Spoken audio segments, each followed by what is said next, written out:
on a possible government shutdown. The Democrats see this as their maximum leverage so they can get DACA. Actions speak louder than words. Get the Dreamers safety here in America. The Democrats need to get over it. As an American citizen, to watch this is repulsive. They're calling it a house of horrors.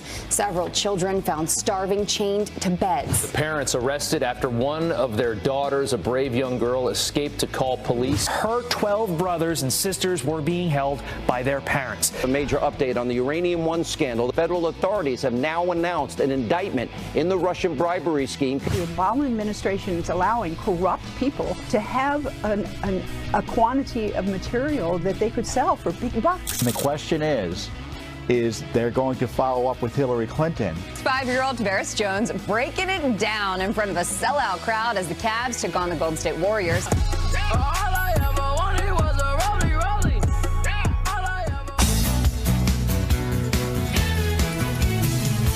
From the mezzanine level of Studio F, it's in Fox and Friends. Welcome aboard. It's hour 3. Hour 3, the show's flying by. It is indeed. And listening to Bruno Mars, I still believe best halftime show that I've seen at the Super Bowl. Hands down. He was so good. He was good. And this year it's going to be Pink? Justin Timberlake. Pink. Pink is singing. Timberlake. And, it rhymes with Pink. Right. Timberlake. But this is going to be his first appearance since he pulled off Janet Jackson's top. And why Janet Jackson doesn't get to go back and he does is unbelievable. Hadn't really thought about it that way. Right. And Pink is going to sing the national anthem. That's what I remember. All right. Hey, why don't we move on and talk some politics? Okay, good idea. President Trump firing back at Democrat Senator Dick Durbin. The commander-in-chief blasting Durbin for, quote, misrepresenting what he said during an Oval Office meeting on DACA. All of this as a government shutdown looms with still no DACA deal in sight. Griff Jenkins breaking it all down for us in Washington. Just a few more days. Friday's the deadline, right, Griff? That's right. You know, if it feels like we're facing a government shutdown every week, it's because this is the 4th time since September we've been here, but this time may be different. Gone is the goodwill of that bipartisan meeting that we all watched last week. Now the president says Democrats don't even want to make a deal as Senator Dick Durbin and the president clash over what the president did or did not say in a meeting. Now we have a new nickname. The president tweeting, Senator Dickie Durbin totally misrepresented what was said at the DACA meeting. Deals can't get made when there is no trust. Durbin blew DACA and is hurting our military. But Durbin, responsible for revealing the S-hole controversy in the first place, is defending his allegations. I stand behind every word that I said in terms of that meeting. I'm focused on one thing, not that meeting, but on making sure that those who are being protected by DACA and eligible for the DREAM Act have a future in America. Now, complicating any hope that a bipartisan deal is still possible, House Minority Leader Nancy Pelosi has made it clear she won't support a funding bill without a DACA deal. But House Republicans say Democrats need to get over the idea of a clean DACA deal without the president's priorities. Meanwhile, this growing list of Democrats, 5 in all, led by Maxine Waters, has announced they will boycott the president's State of the Union speech in 2 weeks. Bottom line, no deal by Friday, and Democrats hold out on funding. It could be time to turn out the lights in the building behind me. Republicans in the House might be able to go it alone, but not in the Senate, where they'll need 9 Democrats to avoid a filibuster, guys. That's right, Griffin. They need to find some motivated Democrats to help them out on that. We thank you very much. So really, the deadline is not on DACA. The deadline is on funding the government, and it looks as if, from what we've read, it looks like they're probably going to pass a little patch, get them down the road a couple of weeks, and they probably will be able to motivate a number of Democrats to do it, because they'll also include some disaster relief and some social programs. I have a prediction. The patch would show maturity on both sides, because it helps the country if they find 2 more weeks to fund the government, because they have no agreement on this. But I have a prediction. I sense that if they agree to work towards a bipartisan solution, they'll have a reason to get Democrats involved, and they'll have 2 more weeks to get this done. I think you're right. I think if they agreed, hey, let's come up with some sort of comprehensive immigration reform, rather than doing a continuing resolution and tacking DACA onto it, they'll all be focused on that. And the president gave them until March to figure out what to do about DACA, so why not? They're not going to shut down the government. They can't do that. And they've done it like, what was it, 5 years ago, 10 years ago? They've done it once. They did it. Remember when the computers didn't work for the launch of Obamacare? And that ended up, the #1 story was the shutdown of the government, and the president made that remark like, hey, bad timing. It's an election year, and if Democrats shut down the government, don't you think that's going to affect them come the polls in November? It always impacts the Republicans more, because the Democrats will say, look, we shut it down because we were trying to get something done for the Dreamers, and the Republicans shut it down. So it's one of those things, even though Democrats may be at fault, the Republicans would wind up getting the blame, and that's why Paul Ryan said on Friday he's optimistic that they'll be able to do something. Well, shut the government down. And Steve, 32 Democrats voted last time before Christmas not to fund the government. Yeah. So you wonder if that number is going to grow now, and using the president's controversial remarks that people are debating what he said as a reason to say his stance on race is something I can't tolerate, but it'd be a very big risk for Democrats who feel like they're on a roll heading to the midterms, even that the chance they're going to get blamed for the reason to be Stephen shut Colbert down. back in 2013, Stephen Colbert, I'm sorry, he was on, Chuck Schumer was on with Stephen Colbert, and we're going to play that soundbite. But Chuck Schumer back in 2013 said that it was governmental chaos when you use immigration reform to try to shut down the government. When you use that, when people's lives and their paychecks are at risk. He was on with Stephen Colbert last night. Listen to what he said. Actions speak louder than words. You want to just begin that long road back to proving you're not a racist, you're not bigoted. Support the bipartisan compromise that 3 Republicans and 3 Democrats have put on the floor. Everyone gave. If you're going to listen to the farthest right, we will never have an immigration policy. They're not where America is, and they're not even where the Republican Party is. You can't let a small group on the extreme govern. And Senator Schumer has known President Trump for years.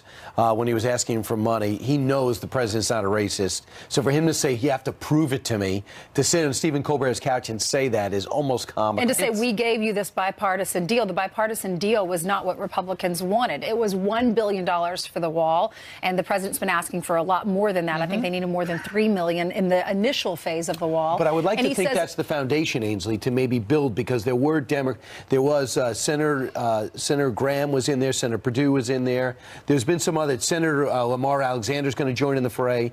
So they did work together towards this for the last 2 months. So my hope was they'd say, yeah, this doesn't work yet, but we'll push it forward. But the president made it very clear at the beginning of the week what he wanted, and only one of the things was in there, and it was only partially in there. Mark Levin took a look at what's been going on over the last 48 hours and what's been going on over the last couple of weeks, and had this observation.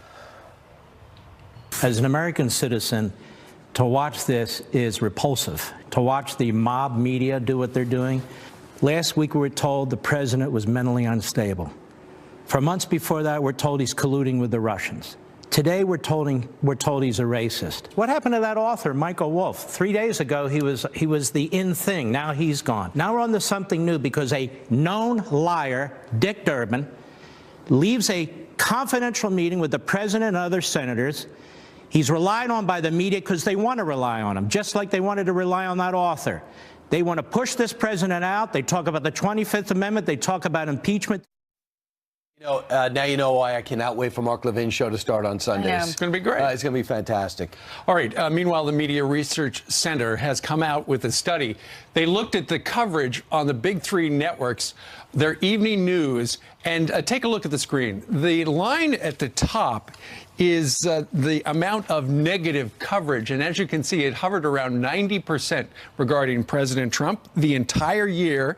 And the positive coverage is at line scraping the bottom. It started at 15%, and then it went 9, 9, 18, 7, 10, 8. To say the least, the president has not gotten good coverage from the big 3 Look at that. What networks. happened in April? It was 82% was negative. A lot better than 90%. Right, it's fantastic. Right? Look at that. Now, there are 25 million people that watch these 3 networks. So when they're covering this presidency, 90% negative coverage, 25 million people are watching it every night. But believe it or not, through all this negative coverage, they did a survey of 600,000 people about how Black America views this president. His numbers have actually doubled. in approval. It's still low. It's around 25%, but it's doubled since the election.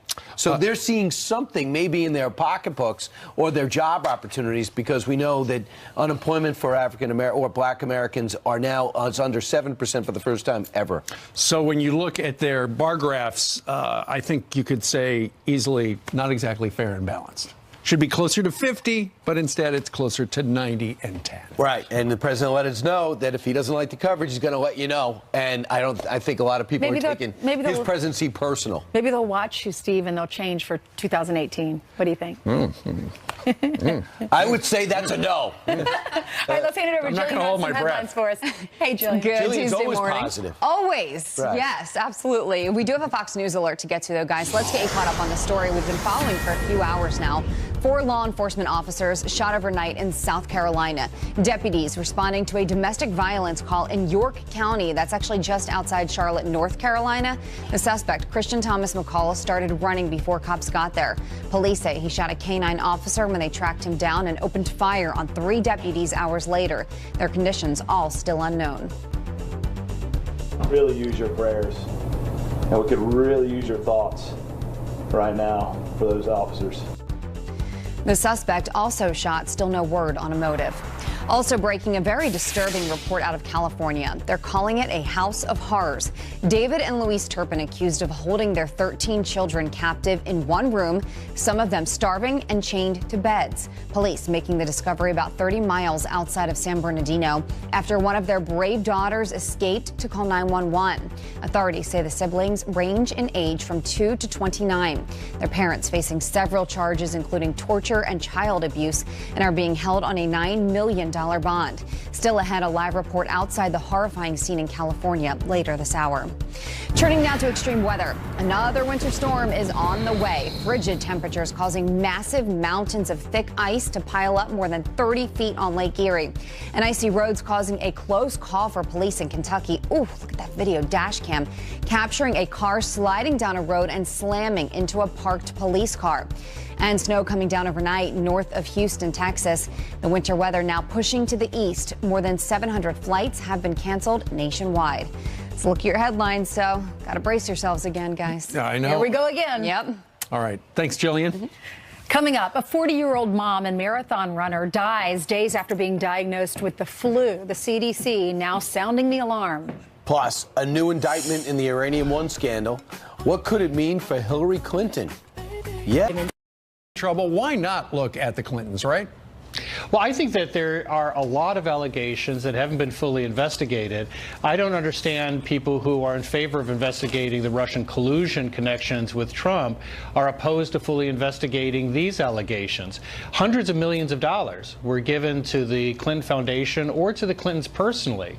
Even the Washington Post, which has resisted these investigations, says that it believes that the Russians gave this money to influence Hillary Clinton. Sure. So the question is, did it work? And why wouldn't we want to investigate that? Because on its face, Professor, it looks like it worked. And so if it did work, why don't we figure out why don't we connect those dots? Who is so afraid to dig into this thing? Well, you know, I'm still skeptical that there's any criminal case here against the Clintons on Uranium One. I think that a lot more has to be established for a credible nexus. But I think that what this indictment shows is the different treatment being given these allegations. You know, the public has very little faith in our government. And you can't necessarily promise answers, but you can give them a full record. And I think at this point, the only way we're going to get past this awful period, this terrible election, is to fully investigate both sides. And that's what I just don't understand, why people are resisting one side but not the other. You know, it was Jeff Sessions, the Attorney General, a number of weeks ago. He said, you know, at the behest of a number of Republican congressmen and senators, said, you know what, maybe we'll look into it, the Uranium One deal, and if there are any charges to be brought, we'll deal with that. And people are wondering, you know, is this indictment of Mark Lambert, is that a byproduct of that, or were they digging all along? My assumption is that they were digging all along. You don't produce an indictment like this in such fast order after the statement by Sessions. So the assumption is that this investigation was ongoing. Why it took 3 years, I don't know. I mean, they're alleging that bribes not only occurred, but there was a pattern of code words used to hide this money. Yeah. It's a pretty damning record.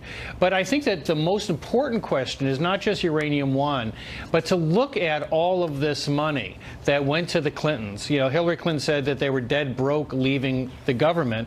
They ultimately amassed a fortune of over $150 million. Yeah. That was a reckless decision in terms of the money that they accepted from some of these sources, sure. And it warrants investigation. And why not? And because there are scandals on both sides, you know, the public's never going to be satisfied until we get some answers.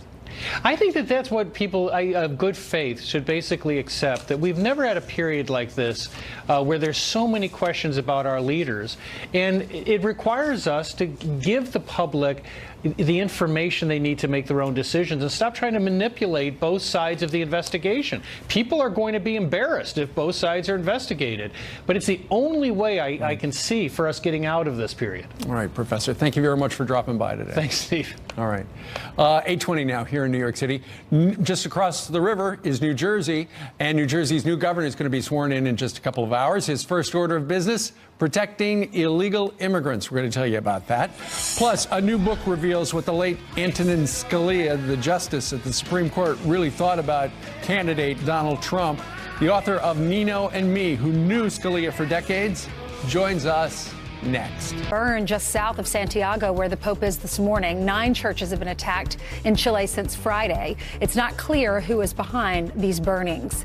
And leaders of the Free Syrian Army meeting with President Trump today, hoping for support against deadly attacks from the Assad regime and threats from Russia and Iran. This as Syrian citizens might be victims of another gas attack. Doctors treating a half-dozen people for breathing problems after a missile strike. Wow. Get to the bottom of that.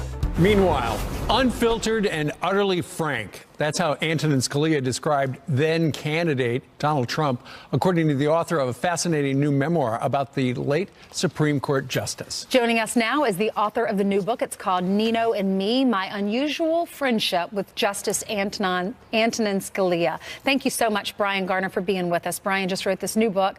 We just showed you a picture of it. Brian, why is it called Nino and Me? Well, it's the story of our friendship. It's really a book about 3 things. It's a book about friendship, it's a book about literary collaboration, and it's a book about truly the most interesting man in the world. Wow. And you met him because you wanted to interview him to do a book on him, right? That's right. I had written a lot of books myself, over 20 or so when we met, and he was fascinated by my book authorship. And so much so that after 2 meetings, I thought that maybe we could do a book together. And he said, ultimately he said no, though, right? Well, no, he said yes, and then he said no. It was kind of it was a turbulent start. Sure. We had a little misunderstanding. I had sent him some blank pages to develop manuscript, and he thought that that was going to be the finished book, and that I was rejecting all of his contributions. So it was actually a very difficult thing to sort out. And there were some very tense conversations involving some accusations leveled against me. Okay. But, you know, I've called him he is sort of a combination of Socrates and Dr. Samuel Johnson in the modern era. And I don't know of anybody else whose mind is quite as acute and whose view of the world is quite as clear as Justice Scalia's was. It was an amazing experience to be able to work with him and be his friend. Okay, so with that kind of intellect, why did he like Donald Trump? I think he liked an unvarnished candidate. This was early days in the campaign, so I'm certainly not, you know, commenting on what he would make of the political situation today. But early on, he was enthusiastic about the idea that we had a candidate whose every utterance was not airbrushed. But I know you also wrote a book about Neil Gorsuch, and you would have appeared, you appear to really like him and think he's a fine justice. Maybe you could answer this for me. Where did the confidence come from? Where did his confidence, his assuredness in everything he seems to have thought, and his deep thinking? How do you, did it ever make sense to you? Well, the only way I can put that together, he had a very clear vision and a lot of confidence, you're right. I think it had to do with his upbringing. He was an only child with a lot of aunts and uncles, all of whom he said were dedicated to his development, his education. He was doted on as a child. And I think his parents inculcated in him a very strong sense of ethics, of morality, and he lived that. He was a man of great integrity. Brian, I assume Nino is his nickname or what you called him. I'd love to hear more about that. And something else that we might learn in the book that we didn't know as the public. We researched him. We all reported on his unfortunate death last year. But what's something we don't know about him? Well, he had an uncle named Nino. Antonino was his name, and so his nickname Nino came from his uncle. I called him Justice Scalia for about the first 6 months of our collaboration. He had a sense of drama, and it was over at his house when I was first having dinner with him in his home that he called me aside and said, rather dramatically, Brian, I don't think we're going to be able to continue working together. Now, this was after we had already almost broken up, and I was devastated. And he said, if you keep on calling me Justice Scalia, I'm Nino. And that was a very big change in the relationship. And I think what a lot of people, very few people have a sense of the man.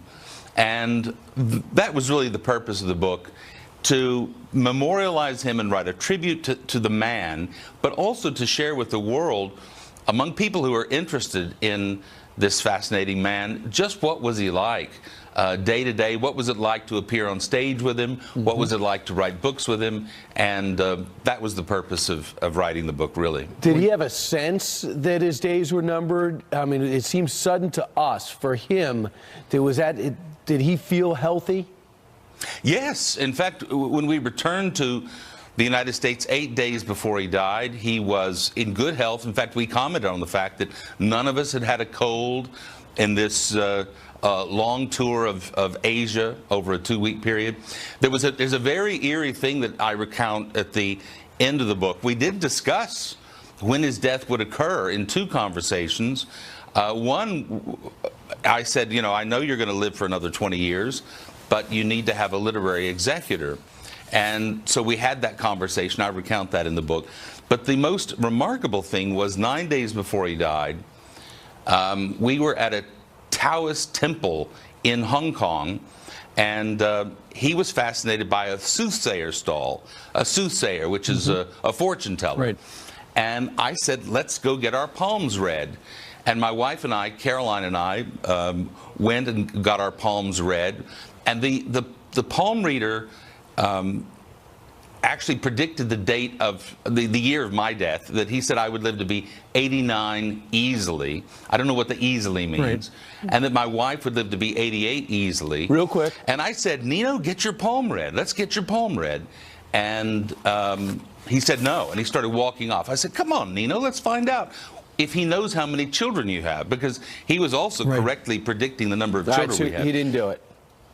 And he said, absolutely not. I do not want to know when I'm going to die. Brian Garner. And that happened 9 days Wow. before. Congratulations on the book, Nino and me. We appreciate it. Thank you. Thank you. Sarah Huckabee Sanders is going to join us next, so stay with us on Fox and Friends. Before the top of the hour, now it's time to go inside that building, actually just outside that building of the White House, where Press Secretary Sarah Sanders is, where it is going to get warmer a little bit, but it is a little bit challenging now to be out there.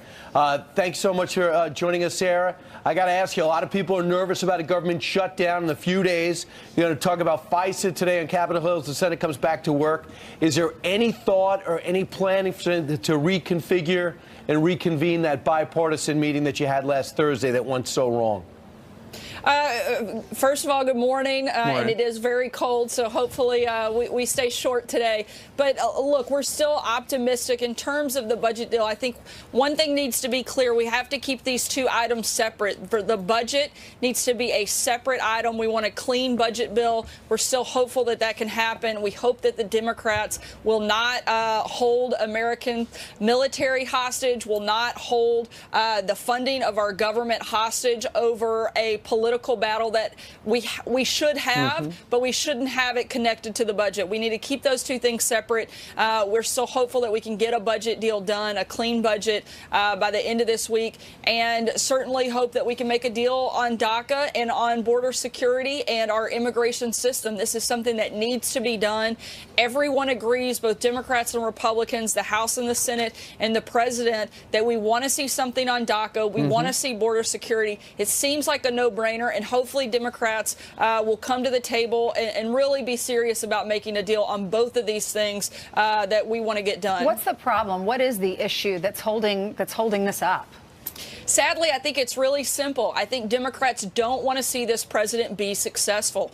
I think that he has had a huge year of 2017, one of the best first years of any president that we've seen, certainly with the massive legislation passed, with the tax cuts. The economy is booming. ISIS is in retreat. I mean, you have win after win after win with this president, and I don't think they want to hand him another one. The problem is what they're doing is they're penalizing the country, and that's a really, really sad thing. And hopefully Democrats will stop doing that, and they'll start putting their country before their party and really focus on things that they were elected to come here and do. And that is work with Republicans to get good legislation passed. And our budget and funding our military is first and foremost has to be done. And even a lot of Democrats over the weekend, the Attorney General of California, multiple other members, Senator Whitehouse, have said this needs to be a clean deal. It shouldn't be tied to DACA. And we hope Chuck Schumer and Nancy Pelosi will join with some of their Democratic colleagues this week and make that happen. Well, last week, the White House made it very clear what the president would like to see in any deal, and then that bipartisan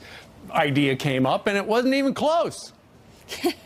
And people act like we should have that the president is outrageous for not jumping on to a bad deal. This is a president who's been bashing bad deals for the last 2 years. The last thing he's going to do is sign on to another one. He is very much committed to making a deal when it comes to doing something permanent with DACA, doing something for border security. He wants to end chain migration in the visa lottery system and really make sure that we're taking steps so that we don't have to do this all over again in 2 years and that we're actually correcting the problem. But when they came over with a bipartisan proposal, there was a sense that the Republicans sense that the president was for it at 10:30, but by the time he arrived in the afternoon, he wasn't.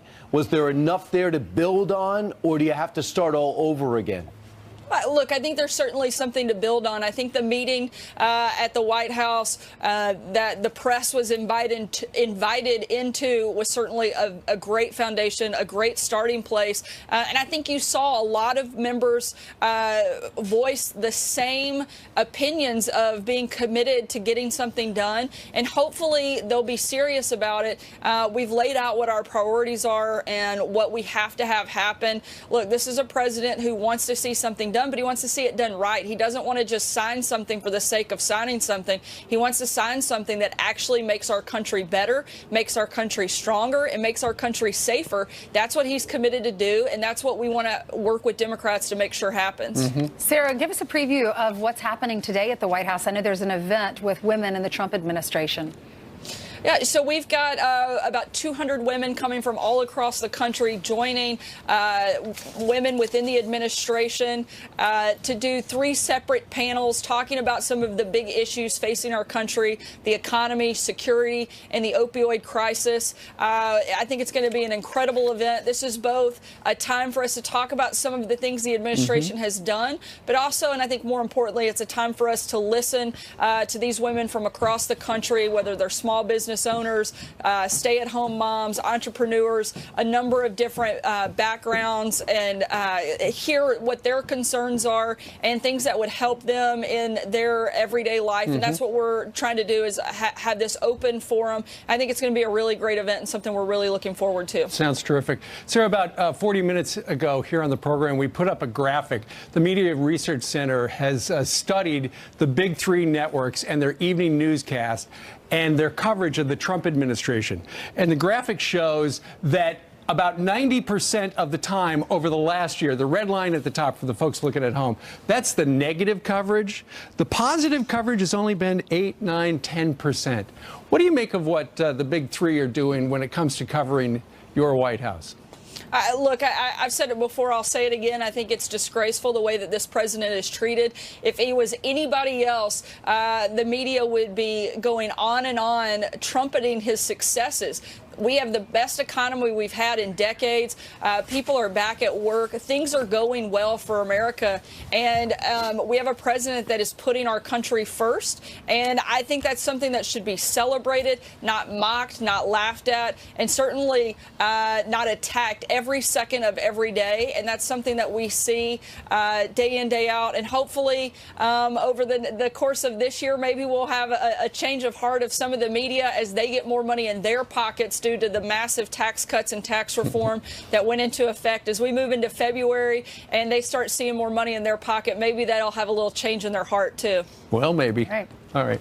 Thank you, Sarah. Steve made your pie last night and forgot the chocolate. I forgot to put the chocolate in. I'm incredibly disappointed, but I think, Ainsley, you and Brian are right that he's just looking for an excuse to make another one. Yeah, and so all. I'm glad to hear that he's sharing it with everybody. You said don't forget the ice cream. I brought one in last week. All right, Sarah, thank you very much. Have a good Thanks, Sarah. day down at the White House. Thanks, guys. Go get warm. Thank you. All right, 17 minutes and a half before the top of the hour, and we've got a Fox News alert. 13 children shackled and starving inside a California home. Now neighbors are speaking out. What did they know, and did they tell anybody about it, Brian? And we're live at the Detroit Auto Show with the latest and greatest cars on the market, including a car exactly like the one I have. It's a Lamborghini SUV that goes from 0 to